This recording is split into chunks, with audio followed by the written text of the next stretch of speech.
pensando cuando el hermano dijo de la alimentación de los 5,000 con los 5 panes y 2 peces del lonche del niño. ¿Se imaginarían las palabras de ese niño regresando a casa y platicándole a su mamá qué hizo con el lonche? Yo creo que no se le olvidó. ¿Te imaginas, mamá, lo que pasó con mi lonche? Comieron 5,000 de ahí. ¿Cómo fue eso? Sí, échame mal lonche, no me habías dicho que alcanzaba para tantos.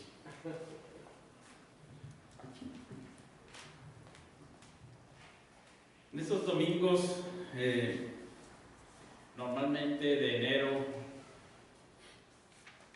acostumbramos a reflexionar sobre qué es lo que somos como iglesia y cómo es que vivimos eso que somos como iglesia, cómo es que nosotros lo llevamos a cabo, qué es lo que somos como iglesia, ¿verdad? En la primera, hace 2 semanas, en la primera ocasión que estuve aquí,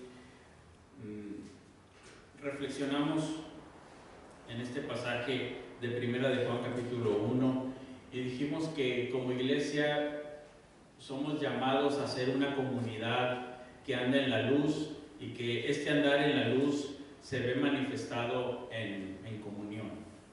La palabra principal ahí era comunión.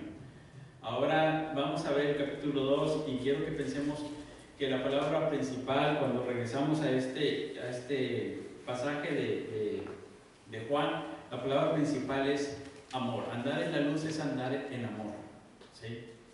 Regresar a la casa del Padre como el hijo pródigo que estaba lejos o como el que estaba por ahí cerca pero que no entraba a la fiesta, es entrar a la casa donde la ley es el amor, donde la vida es el amor, donde la manera de ver la vida y de atender los asuntos de la vida es el amor, como esencia, y de ahí parte todo lo demás.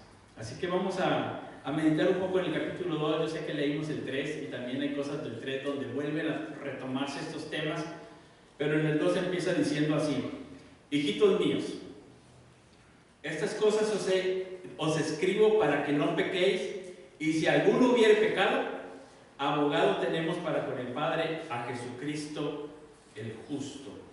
Y Él es la propiciación por nuestros pecados, y no solamente por los nuestros, sino también por los de todo el mundo. Y en esto sabemos que nosotros le conocemos si guardamos sus mandamientos. El que dice yo le conozco y no guarda sus mandamientos, el tal es mentiroso y la verdad no está en él. Pero el que guarda su palabra, en este verdaderamente el amor de Dios se ha perfeccionado. Por esto sabemos que estamos en Él. El que dice que permanece en Él debe andar como Él anduvo. Hermanos, no os escribo mandamiento nuevo, sino el mandamiento antiguo que habéis tenido desde el principio. Este mandamiento antiguo es la palabra que habéis oído desde el principio. Sin embargo, os escribo un mandamiento nuevo que es verdadero en Él y en vosotros, porque las tinieblas van pasando y la luz verdadera ya alumbra.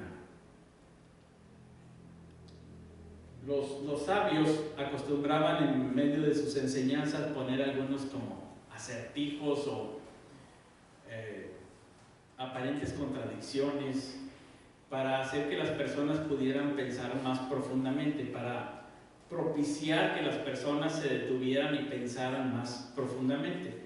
A veces nosotros quisiéramos que las cosas se nos dijeran en palabras más sencillas y de repente el juego de palabras como el anterior, que el que está en las tinieblas no está pecando, pero el que dice que no peca está en tinieblas, y el que confiesa sus pecados pues ya viene a la luz, pero y empieza a hablar de que pecar, no pecar, tinieblas y luz. Aquí hace algo similar, dice un mandamiento nuevo. Bueno, pero no es nuevo, es el antiguo. Bueno, pero ese antiguo es nuevo.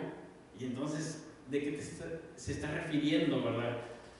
Lo que está haciendo cuando escribe de esa manera, con aparentes contradicciones, es para que nosotros podamos detenernos y pensar más profundamente.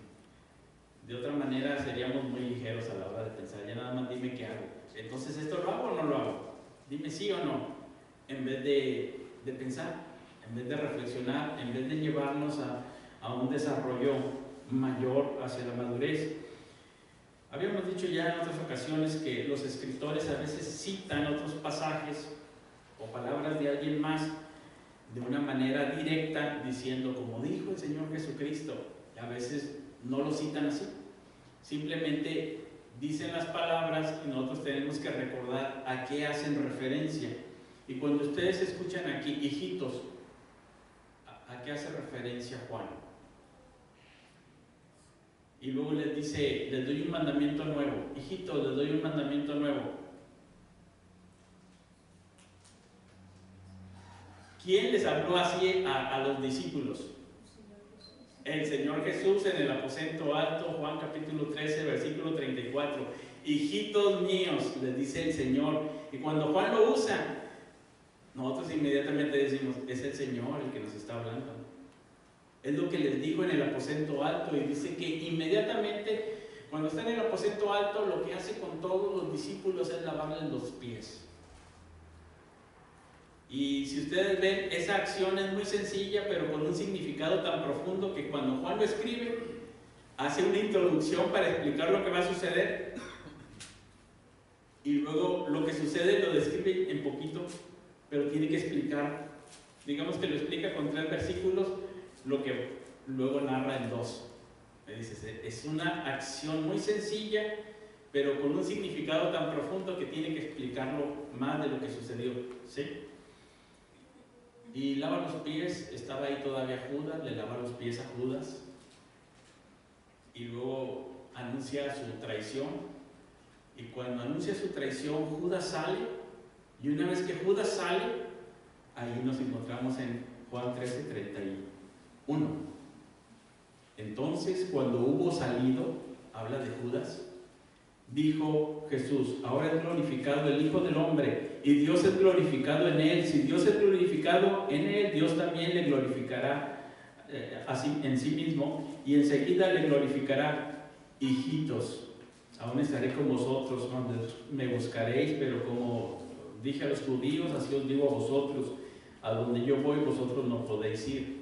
Un mandamiento nuevo os doy. Aquí está, hijitos, un mandamiento nuevo os doy. Y cuando lo dice Juan, está recordando el aposento alto, ¿sí? Está recordando las últimas palabras de Jesús. Jesús está a punto de irse, tiene 3 años discipulándolo. Nuestras carreras aquí duran 4 años más o menos, 4 años y medio. Imagínense que dijo, bueno, curso intensivo, les voy a dar lo del 4.º año intensivo ahí en el aposento alto. ¿Qué les voy a enseñar? ¿Cuál va a ser su enseñanza más grande? Y la que va a recordar el apóstol Juan, que después nos la va a repetir a nosotros. Si le dijéramos, Juan, tú que estuviste ahí, el Señor se manifestó y te enseñó muchas cosas, dinos. Nos vas a hablar sobre la predestinación, la soberanía de Dios, las intrigas de este pasaje donde Dios quiere matar a Moisés en Éxodo. Nos vas a descubrir algunos misterios de la Escritura, nos vas a enseñar algunas verdades que no hemos visto. ¿Qué les dijo ahí en el aposento alto que nada más ustedes supieron y nos los vas a pasar antes de que te mueras, Juan, porque ya estaba aquí ya más anciano?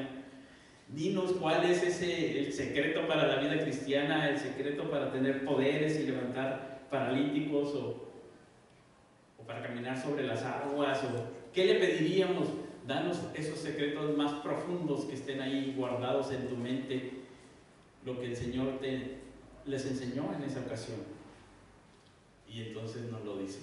Es un mandamiento nuevo, pero no es nuevo, es antiguo. Ya lo tenían desde el principio. Es antiguo, pero en realidad es nuevo. Y aquí tenemos que irnos al griego. La vez pasada dijimos que había 2 palabras para vida, porque los griegos buscan ser muy precisos, y hablamos de bios y hablamos de zoe, de 2 tipos diferentes de vida. Bueno, aquí también vamos a hablar de 2 palabras que son diferentes palabras para nuevo. Uno es neos y el otro es kainos. Neos habla de algo nuevo en el tiempo, y kainos habla algo nuevo como de frescura, de calidad o de manera de hacer las cosas. Entonces yo puedo decir que tengo un vestido nuevo o que tengo una nueva manera de vestir. Este nuevo habla de una forma y este nuevo de otra. Y cuando dice que es un mandamiento nuevo, no está diciendo, dice, en realidad es antiguo, no es nuevo de neos, es antiguo, pero es nuevo en la forma en lo que van a hacer, en lo que lo van a vivir, en la manera en que lo van a practicar, en esa nueva frescura que ustedes le van a dar a la vida. Cuando nosotros venimos al Evangelio, cuando venimos a Cristo, tenemos una nueva vida en el sentido, sí, nuevo, porque es creado por Dios, pero hay un sentido nuevo de una nueva manera de ver la vida, una nueva manera de atender los asuntos de la vida, una nueva manera de ahora poner esto en práctica en nuestras vidas. Y le dice que ese es el amor. Es la nueva manera que ahora nosotros tenemos de ver la vida. Que cuando estábamos sin Cristo, estábamos en tinieblas y veíamos la vida de una manera, como el hijo pródigo: yo quiero lo mío y dámelo, y yo lo despilfarro porque yo nada más veo la vida de una manera individualista, egocéntrica, una vida materialista, una vida centrada en mis deseos, placeres, necesidades y demás. Pero una vez que venimos a Cristo, dice, aquí hay una nueva manera de atender la vida, y esa nueva manera es el amor. Hay una transformación, hay una novedad de vida, que es lo que nos está diciendo aquí el apóstol. Incluso cuando ellos reciben al Espíritu Santo, dice que este Espíritu Santo les iba a dar, dice el Señor que les iba a mandar este Espíritu Santo, que les iba a dar como que ese entendimiento en medio de las dificultades para saber cómo vivir la vida. Y dice, el Espíritu de verdad que procede del Padre, Él os enseñará. Pero no es como pudiéramos pensar, que los discípulos están en una situación y entonces viene el Espíritu Santo como si fuera una ayuda enciclopédica. Me va a enseñar conocimientos. No es esa la idea, sino me va a enseñar cómo vivir esta situación, cómo enfrentarla, que es con amor. En la dificultad a nosotros se nos puede llegar a olvidar amar. Y cuando queremos enfrentar esas dificultades, las queremos enfrentar como nosotros las enfrentábamos antes. Y nos presentan situaciones difíciles donde ellos, en medio de la vida, van a tener oposición, van a tener adversarios, van a ser llevados a los juzgados, a los tribunales, y van a querer responder como ellos responderían a situaciones de crisis. Y entonces viene el Espíritu Santo y dice, Él los enseñará, pero no como una enciclopedia, conocimientos, sino nos va a decir, acuérdate, amar, ama a tu enemigo, bendice al que te maldice, ora por el que está persiguiéndote. Hay un canto así del hermano Gonzalo Mancillas que dice, Jesús, enséñame a vivir, enséñame a morir, quebranta mi orgullo, mi vanidad, mi egoísmo, enséñame a amar como tú amas. En esos momentos difíciles el Espíritu Santo llega y nos enseña esa lección tan importante, que no es precisamente teórica, sino es una enseñanza que les recordará lo que hizo Jesús al lavarle los pies a los discípulos. Esto es lo que tienes que hacer, amar. Un amor que sirve y que mejora las relaciones interpersonales entre ustedes. Empieza el capítulo 13 del aposento alto, que dice que Jesús, como los había amado a los suyos, los amó hasta el fin. Y cuando habla del amor, está en el aposento alto viendo hacia la cruz. Esto es previo, va a venir la hora de las tinieblas, después de esto lo van a capturar. Y lo que está en vista, en contexto, es la cruz de Cristo. Y dice, yo los amo y no hay mayor amor que este, que uno ponga la vida por sus amigos. Y aquí yo voy a poner la vida por ustedes. Los ama hasta el fin. Y tal vez no van a recordar todas sus palabras, pero van a recordar que los amó. Recuerdo cuando estaba en capacitación para dar clases para niños y que decían en las clases de preescolar, dice, los de preescolar tal vez no van a recordar muchas cosas que tú enseñes, pero van a recordar si los amaste o no los amaste. Y alguien me dijo que incluso con los adultos, cuando predicas, dice, no creas que van a recordar todo lo que estás predicando, pero van a recordar si realmente los amabas o no los amabas. ¿Y qué está recordando aquí el apóstol Juan? Que Jesús los amó hasta el fin.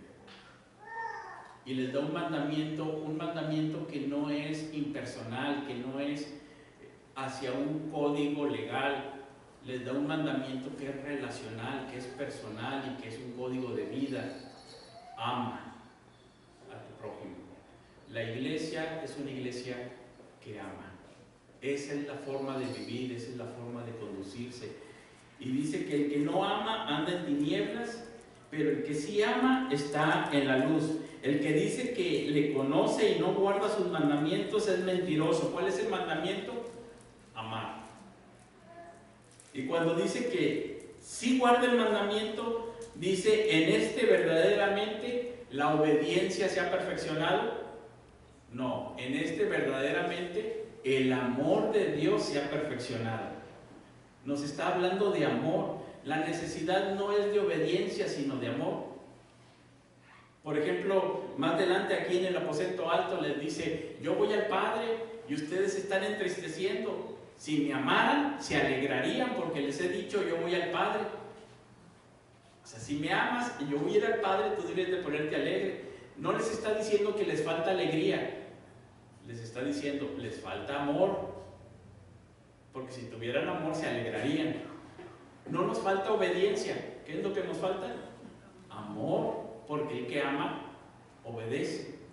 Entonces, cuando estamos ahí en la escena del hijo pródigo, que va, no le falta exactamente obediencia, sino amor. Está amando otras cosas y se va lejos, porque su amor, sus afectos no están en Dios, no están en su Padre en ese momento, están en otras cosas. Y el hijo mayor que se queda ahí, que no quiere entrar a la fiesta y está enojado fuera, no es que le falte obediencia, le falta amor. Porque si ama, entraría a la fiesta y quisiera agradar a su Padre. Y es lo que nos va a decir aquí más adelante, cuando dice, no améis al mundo. Esas cosas te distraen, pones tus afectos allá en el mundo, en las cosas que hay en el mundo, y el amor del Padre no está en ti. Tenemos dos formas entonces aquí de expresarlo: o amamos al mundo, otras cosas, o amamos al Padre. Entonces el problema no es la obediencia va a venir después. Podemos enfocarnos en un código legal como impersonal, de hacernos religiosos como el hijo mayor, pero sin amor. Aún si nosotros aquí nos vamos a los mandamientos de la ley de Dios, ustedes van a encontrar que primero se pide el amor. Oye Israel, el Señor nuestro Dios uno es, y amarás al Señor tu Dios. Y después de amarlo, dice con todo tu corazón, tus fuerzas, tu alma, después dice, entonces como lo amas, estas palabras estarán sobre tu corazón y las vas a obedecer. Pero es una obediencia derivada del amor. El amor es la esencia, la obediencia es un fruto, es una consecuencia. El amor es la esencia, la alegría es una consecuencia. ¿Sí? Entonces, estábamos ayer reflexionando sobre la historia de José en Génesis 37 en el estudio y vemos cómo los hermanos reaccionaban contra José sin amor, sino con envidia, con odio, con celos. Y luego esto derivó con palabras ásperas y luego más adelante lo querían matar. Y finalmente el Señor providencialmente lo libra, porque aparece providencialmente una caravana de comerciantes. Pasaron por ahí providencialmente Y entonces ya a uno de ellos, a Judá, se le ocurre mejor venderlo y no derramar sangre de su hermano. Y lo venden, ¿verdad? Pero lo venden por envidia, por esa animadversión que tienen hacia él. Todo se deriva de lo que hay en su corazón. Si ellos amaran a José, cuando le regalan la túnica de colores, se alegrarían. Si lo amaran, se alegrarían con él. La falta es de amor, y de ahí deriva todo. Y aquí el apóstol está diciendo que nosotros somos una comunidad que vive en la luz y que anda como él anduvo, y al referirse a él está hablando del Señor Jesucristo, y al referirse a cómo él anduvo se refiere al amor. ¿Cómo es que él anduvo? En amor. Y por amor lava los pies, y por amor va a la cruz. Es un amor que sirve, es un amor que va hasta el extremo de lavarle los pies incluso a Judas. Y es un amor que es un amor fresco, nuevo en ese sentido, pero viejo en el sentido de que desde el Antiguo Testamento lo venimos viendo.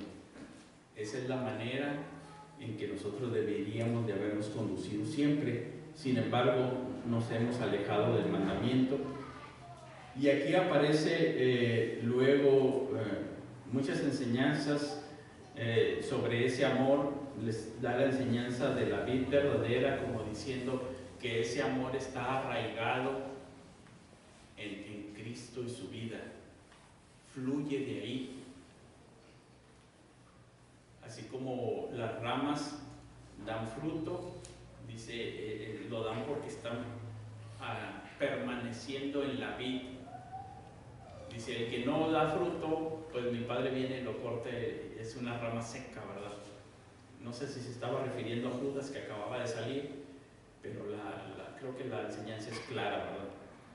Y está hablando de que este tipo de amor es un amor relacional que sirve a los demás, pero también es un tipo de amor fructífero para la gloria de Dios, que es un amor que está arraigado en su propia vida y que es natural para los que son nacidos de Dios. Es un amor natural que nace de ahí mismo, no como algo ajeno, sino como algo de la nueva naturaleza que Dios pone en el ser humano. Ahora, no nada más es un amor que tiene que ver con los creyentes, sino que también es un amor hacia el mundo, que lo expresa hacia el mundo de tal manera que en el capítulo 17 de Juan va a decir que ese amor que se ve entre los hermanos sirve para que el mundo crea. Los une a la misión de Dios.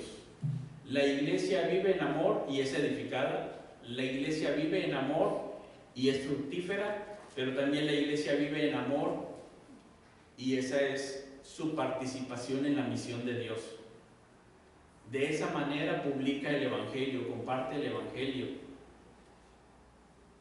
Los no creyentes no siempre necesitan ser informados, necesitan más bien ser amados y perdonados por Dios.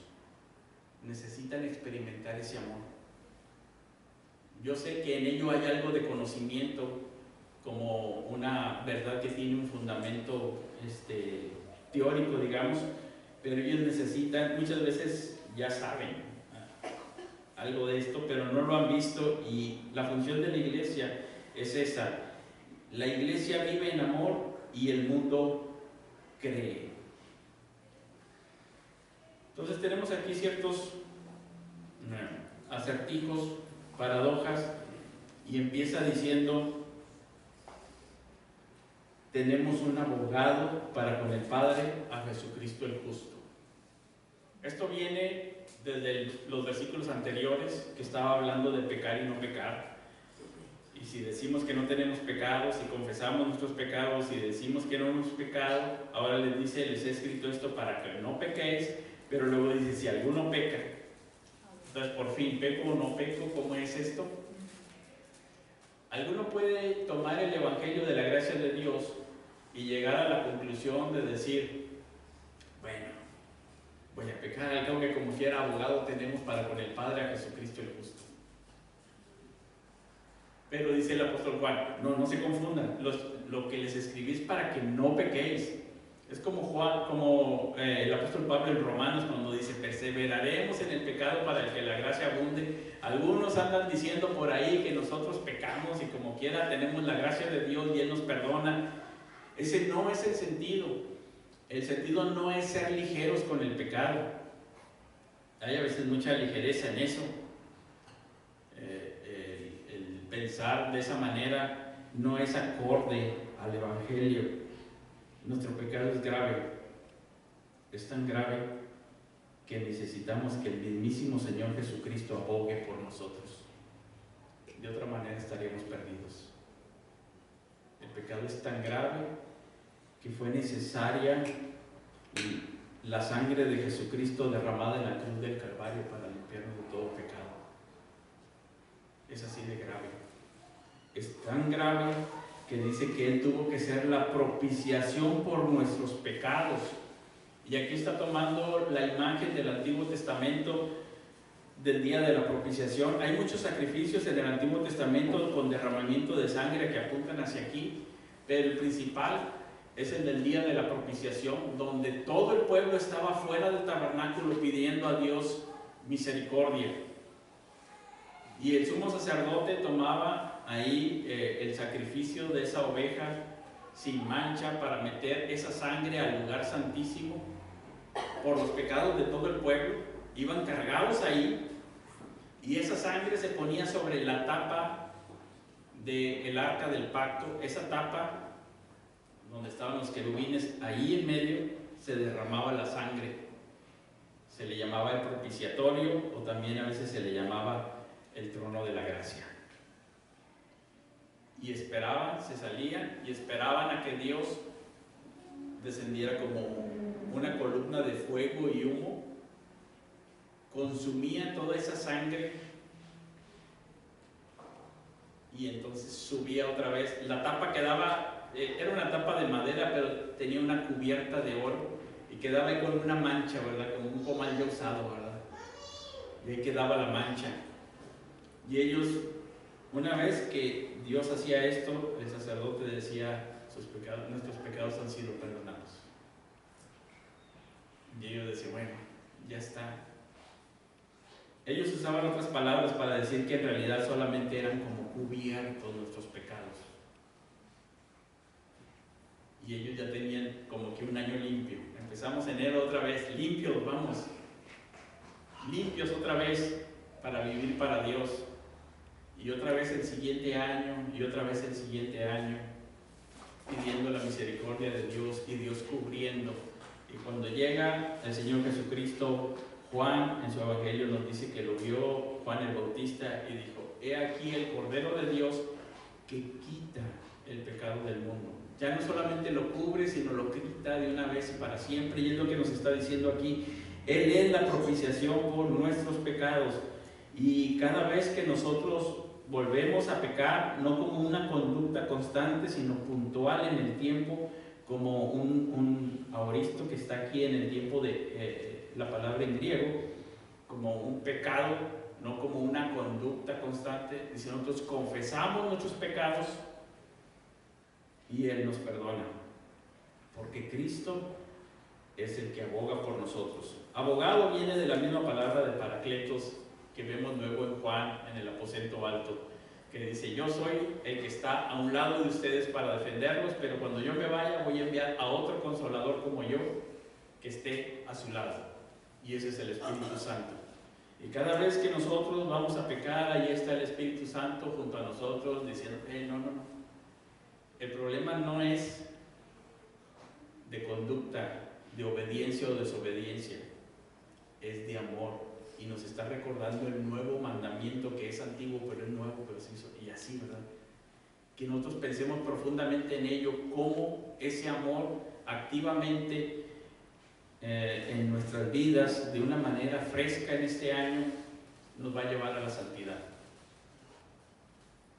¿Cómo ese amor a Dios en este 2026 me va a llevar a vencer el pecado y la tentación? Ese amor a Dios me va a llevar a amar a mis hermanos. Ese amor me va a llevar a modelar un estilo de vida que hace que otros vean por qué Él atiende su vida de esta manera y en estas circunstancias reacciona de una manera diferente, trata los asuntos de una manera diferente. Ese es el Espíritu Santo que nos está ayudando en esos momentos difíciles. Y dice que el que dice que está en la luz y aborrece a su hermano está todavía en tinieblas. El que ama a su hermano permanece en la luz y en él no hay tropiezo. Pero el que aborrece a su hermano está en tinieblas y anda en tinieblas y no sabe a dónde va porque las tinieblas le han cegado los ojos. Yo sé que hay muchos libros en la librería, se han escrito muchos volúmenes de cómo conocer la voluntad de Dios. Juan nos lo pone muy sencillo y dice, ama. Ahí está la voluntad de Dios. Podemos leer todos esos volúmenes, no les digo que no lean, alguien los escribió para algo, pero el apóstol Juan nos dice, ama. Si no amas, no estás cumpliendo la voluntad de Dios. Por mucho que digas que sí, que andas en la luz, y este amor es relacional. Yo puedo leer la Biblia individual, puedo orar individual, sin nadie. Yo puedo ayunar individual. Yo puedo hacer muchas cosas sin relacionarme con nadie, pero amar es imposible, eso es irrelacional. Amar requiere que haya otras personas, eso es irrelacional y ese es el mandamiento. Y no es que se nos escape, ahí el Espíritu Santo nos lo dirá, y no es que sea tan nuevo y que no lo hayamos visto. Se cuenta la historia de un niño que así le dijo a su mamá, cuando estaban en la escuela dominical aprendiendo ese pasaje de Juan 13:34, que ama. Este nuevo mandamiento te doy que ames. Y le dice a su mamá, yo quiero cumplir los mandamientos de Dios. ¿Y qué le dice? Pues mamá, no pelees con tu hermano. ¿Y no hay otra manera? O sea, no es que no lo sepamos, nada más que es difícil, es difícil. No es que no se nos haya ocurrido o que el Espíritu Santo no nos lo haya dicho antes, nada más que vívelo. Esa es la parte difícil. Es que me impacienta, el amor es paciente. Es que ya no lo soporto, el amor soporta. Es que el amor no mira por lo suyo. El amor hace las cosas que tiene que hacer hacia el bien del ser amado. Y no es que no sea tan difícil entenderlo, lo difícil es hacerlo. Siguiendo con la historia de José, más adelante cuando ya se declara a sus hermanos, ¿se acuerdan de esa parte cuando ella les dice, soy José? Y había estado jugando con los sentimientos de ellos, allí en el capítulo 45, vamos a leerlo, para que veamos cómo se declara a ellos ahí en el palacio del faraón, y los manda a la casa y les dice que vayan y traigan a su padre, porque ya también él quería ver a su padre. Fíjense nada más ahí en el capítulo 45. Ahora, ¿en dónde será esto?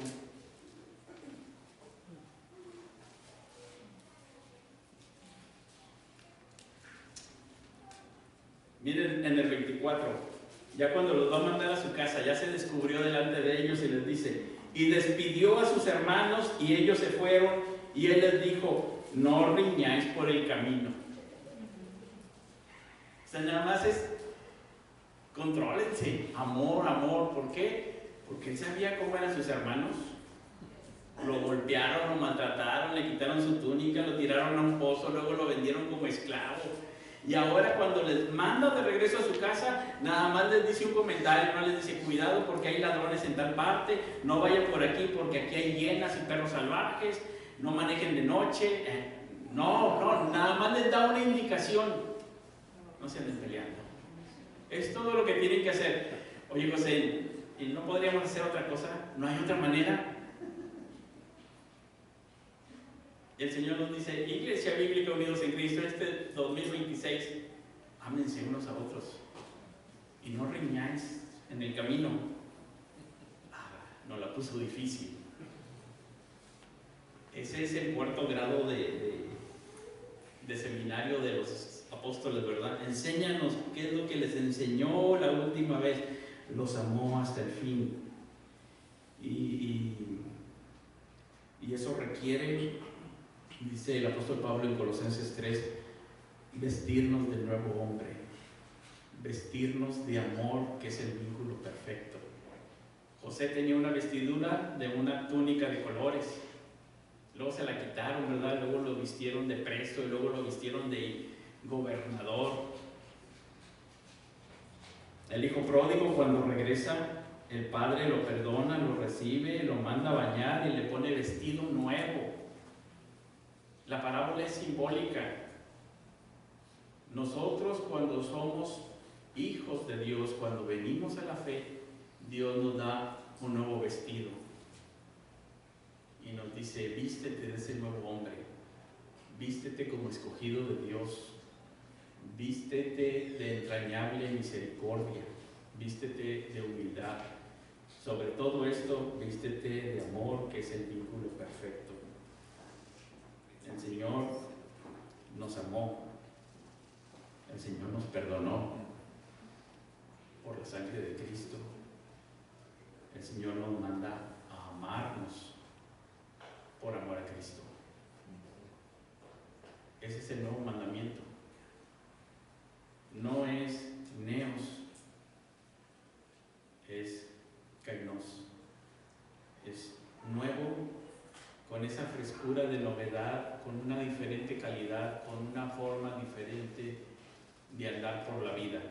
El que dice que anda en Él debe de andar como Él anduvo, vestido de amor. Los amó hasta el fin. Más que conocimiento impersonal, está hablando de un conocimiento relacional. Y el que dice que ama, el que dice que le conoce, en ese conocimiento no intelectual, impersonal, sino que le conoce en esa manera relacional, anda en amor.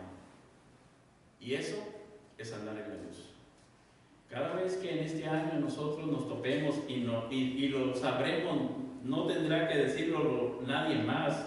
Ahí en el interior de nuestro corazón lo sabremos cuando no andamos en amor. Tendremos que volver a recordarnos ahí, el Espíritu Santo nos lo hará saber, nos lo recordará. No estás actuando en amor. Tranquilízate, respira profundo y tienes que regresar. Y así le dijo el padre al hijo mayor, que estaba refunfuñando afuera, y le dice, entra a la fiesta, pero ya digiere tu enojo y perdona, ama, celebra.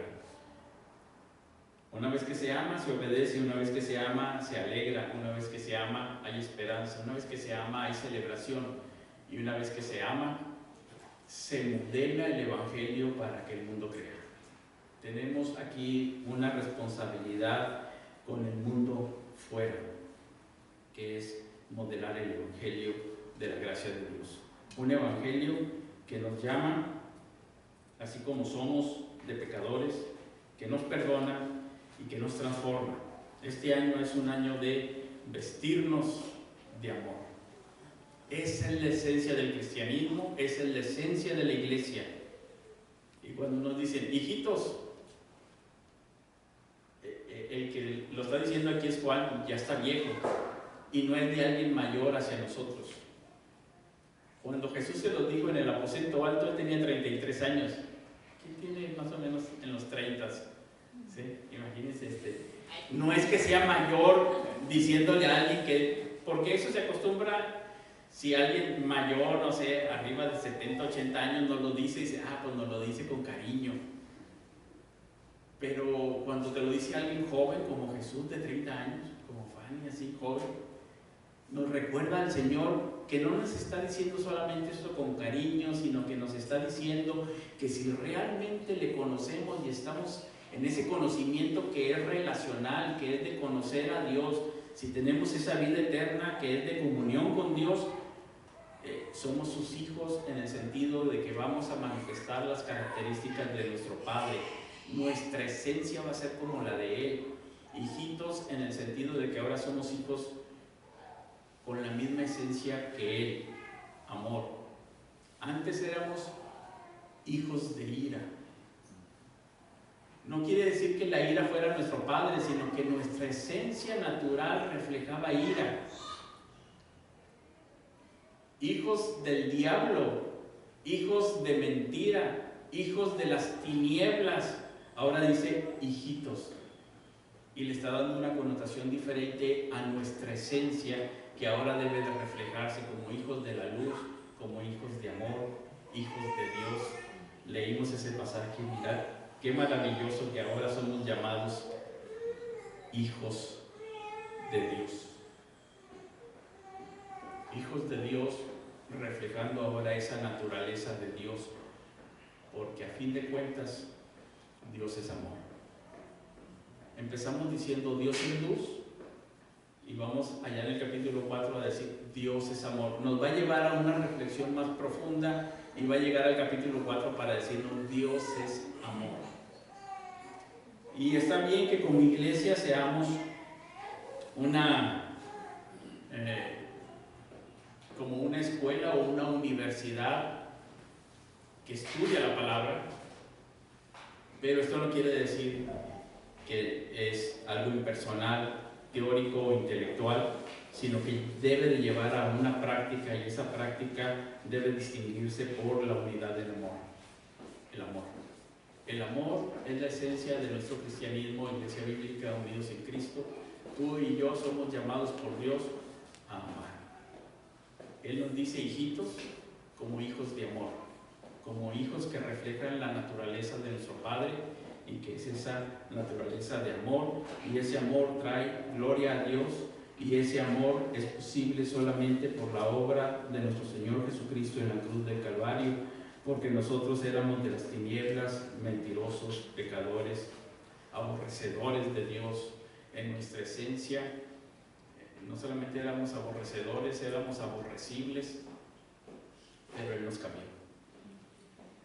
Es posible gracias a la obra de Cristo en la cruz del Calvario, y es nuestra obediencia de fe, el amor. Somos llamados hacia ello. Así que os escribo a vosotros, hijitos, porque vuestros pecados os han sido perdonados por su nombre. Es posible andar en amor porque nuestros pecados han sido perdonados. Os escribo a vosotros, padres, porque conocéis al que es desde el principio. Es decir, podemos andar en amor porque conocemos en una manera relacional al Padre. Hay comunión, entonces esa comunión es vida. Es como la rama en la vid, bebe de la savia. Os escribo a vosotros jóvenes porque habéis vencido al maligno. Queremos vencer al maligno y a las obras del maligno. Amemos. Esa es la manera de vencer en la vida. Os escribo a vosotros, hijitos, porque habéis conocido al Padre. Os escribo a vosotros, padres, porque habéis conocido al que es desde el principio. Os escribo a vosotros, jóvenes, porque sois fuertes y la palabra de Dios permanece en vosotros y habéis vencido al maligno. Ahí están las cosas que son necesarias para andar en amor.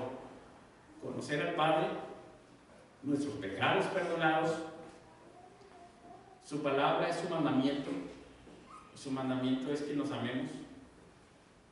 Y hace falta que seamos fuertes. Dice, ustedes son fuertes, les escribo porque son fuertes. Esa fortaleza que viene del Espíritu Santo para cumplir ese mandamiento. Ese mandamiento que destruye las obras del diablo. No améis al mundo, pero el que hace los deseos, al que hace la voluntad de Dios, permanece para siempre. Esa es la parte importante. ¿Y esa voluntad de Dios qué es? No riñáis por el camino, o no pelees con tu hermano, diría la mamá. Ama a tu prójimo como a ti mismo, que os améis unos a otros como yo os he amado. Y ahí tenemos el aposento alto, Juan 13 al 17, que no lo voy a ver ahorita, en otra ocasión lo veremos, pero él está haciendo referencia a esas enseñanzas que parecen sencillas, pero que son profundas, y que para que nosotros reflexionemos en ellas, nos pone como una paradoja. El nuevo, pero es el antiguo. Este antiguo estaba desde el principio, pero es nuevo. ¿Qué hace con eso? Nos está diciendo, piensa más en esto. Piensa más profundamente en esto. Es como si nos dijera, no te voy a explicar lo que ya escribí en el capítulo 13 al 17 del Evangelio, pero tú ve y léelo y piensa sobre ello. Y piensa cómo llevarlo a cabo. Esta es la esencia de nuestra vida como hijos de Dios. ¿Qué somos? Hijos de Dios. Hemos regresado al Padre y estamos en la casa que se distingue por el amor. Ahí es donde estamos viviendo ahora. Ya no estamos en la casa de la venganza o del rencor. La sangre de Jesucristo derramada, nos dice el autor de Hebreos, que habla mejor que la de Abel. La sangre de Abel derramada en la tierra por Caín clamaba por venganza, por justicia, y entonces Caín es castigado por Dios. La sangre de Cristo clama por perdón, y derramada por nosotros está diciéndole al Padre: Padre, no les tomes en cuenta sus pecados. Él es nuestro abogado, Él es el que nos lleva al Padre. Solamente por la obra de Jesucristo es posible esta restauración en la vida. Ahí está la verdadera vida. Bios, Zoe. Zoe es de comunión. Neos y Kairos, una nueva manera de entender nuestra vida. Que este año sea un año nuevo, no de neos, sino que sea nuevo, de una manera nueva de vivir la vida. Vamos a orar. Dios, gracias te damos, porque en ti tenemos una nueva oportunidad de vivir para tu gloria, sabiendo que nuestros pecados han sido perdonados por la obra de Jesucristo en la cruz del Calvario. Ayúdanos, Señor, con tu Santo Espíritu a vivir en amor, unos con otros, a glorificar tu santo nombre, a pensar menos en nosotros mismos y a poder servir a nuestros hermanos, dar fruto para ti, Señor, para tu gloria, y modelar también el Evangelio y ser usados por ti para que otros también vengan a la comunión con nosotros y con tu Hijo Jesucristo, que podamos tener verdadera comunión por el Evangelio. Ayúdanos en aquellos momentos de dificultad donde olvidamos tu palabra. Ayúdanos en nuestras relaciones más íntimas, en nuestra familia. Ayúdanos, Señor, a expresar el amor, el cariño, el aprecio unos por otros. Ayúdanos, Señor, en esos momentos de dificultad también hacia afuera con nuestros vecinos, compañeros de trabajo, en las circunstancias en que nos encontremos, Señor. Ayúdanos para poder regocijarnos en tu amor, para poder vivir en tu amor, para poder servir en tu amor. Señor, que podamos siempre estar en nuestro corazón agradecidos por la obra que tu Hijo Jesucristo hizo en la cruz del Calvario por nosotros, y que así vivamos por Cristo Jesús. Amén. Vamos a tener más adelante un canto que quisiera que lo pensáramos muy bien, y habla de el amor de Dios brotando está inagotable raudal, y pensemos en esa inmensidad del amor de Dios hacia nosotros, y que impacte nuestros corazones para de esa manera nosotros también vivir.